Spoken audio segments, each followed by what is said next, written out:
Emily, and today I'm here to bring you a nonfiction November wrap-up. I know it's kind of late, and I wasn't actually planning to do a nonfiction November wrap-up, but then I just filmed the Recent Reads video, which I guess you'll see next week, and I was trying to tackle the nonfiction November stuff at the end, and it just made the video way too long, so I decided to cut it out of that video and just make its own separate one.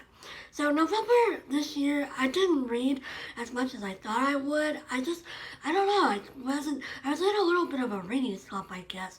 And then I also had intended to read more over Thanksgiving break, and then my family and I were just doing other stuff. We were, watching home movies and getting the Christmas decorations out and organizing stuff. And I don't know, I just never had a good chunk of time to sit down and really get into my books like I had anticipated. So, but I did read 6 books in November, and then I finished another book on December 1st that I read the bulk of in November. So it was still like a normal reading month for me. It felt weird that I wasn't as excited about it or something. I don't know. So I finished 4 nonfiction books in the month of November, and then the 5th one on December 1st, and then I read 2 fiction books in December. But anyway, so I'm going to tell you very quickly about the 5 that I read and tell you what they meant and all that kind of stuff. So let's just get into it. First nonfiction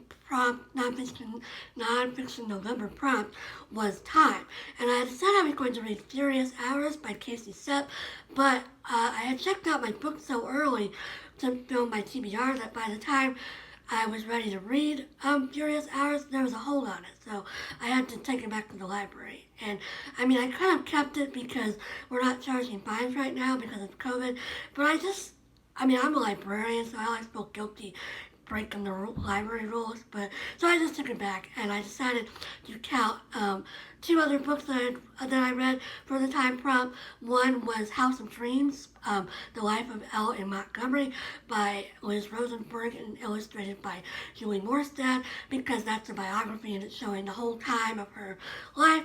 And then in a similar vein, I completed the Complete Letters of C.S. Lewis, Volume 1, Family Letters, 1905 to 1931, which is edited by Walter Hooper, and again, that was covering a big time span of C.S. Lewis's life, so I figured it counted.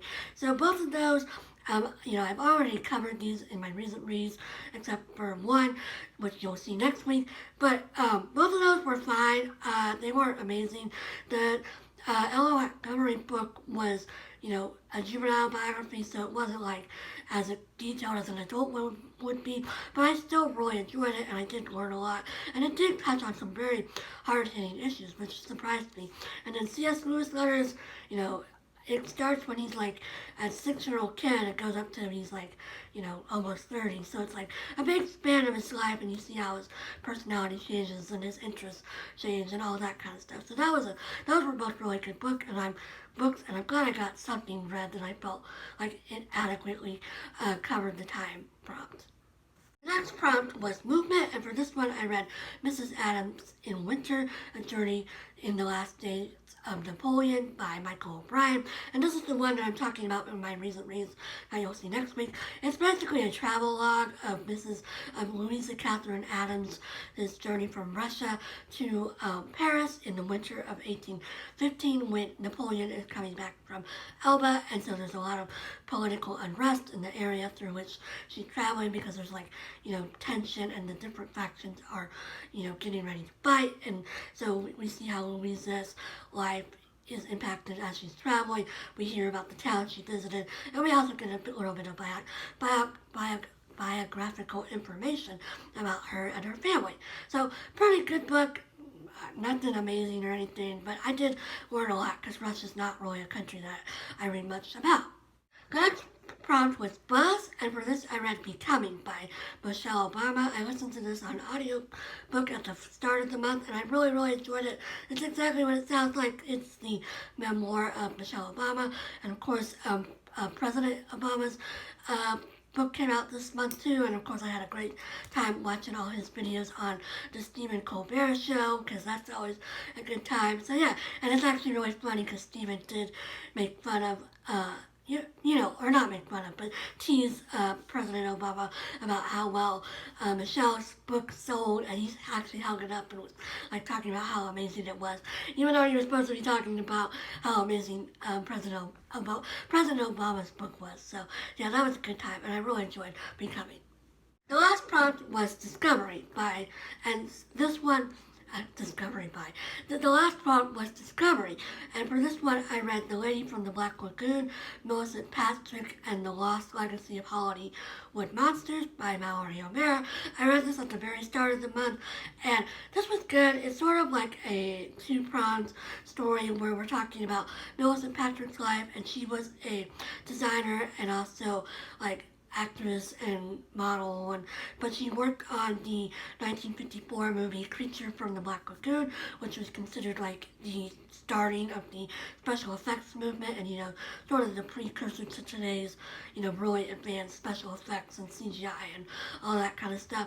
But her Milicent Patrick's legacy has sort of been hidden because of some jealous bosses that were in her life, and so she never really got the full credit that she deserved. But now, Mallory O'Meara was trying to,